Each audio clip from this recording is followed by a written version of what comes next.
Hello everyone, I'm Munya from Hypertest, and today I'll be giving you 3 Photoshop tips to help you improve your photo editing for branding. Starting off with number 1, background removal. Sometimes you may have a photo of a person or a product that you would like to use in a banner or a poster. However, the image has a background. To fix this, you can load up Photoshop, go over to the Layers panel, unlock the layer, move up to Properties, scroll down to Quick Action, remove background.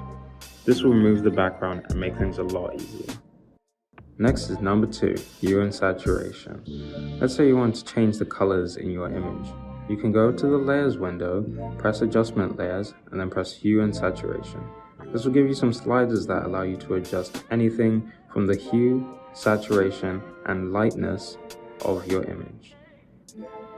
In its simplest form, it will change every color on the screen. However, mixed with other things, this can be very useful in changing the feel and energy in your image. And if you ever want to lock a specific adjustment to a specific layer, you can just press this button.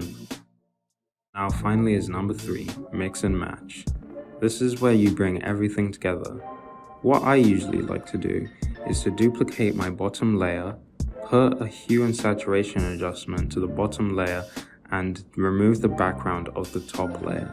Then, using the sliders from hue and saturation, I tend to decrease the saturation and give the background a grey feel to them. That way, the subject is in color and the background is black and white.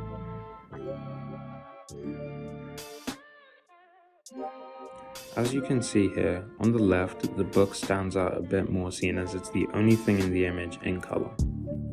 So those are my 3 Photoshop tips. I hope you found this video helpful, and I hope you try some of these out. Goodbye.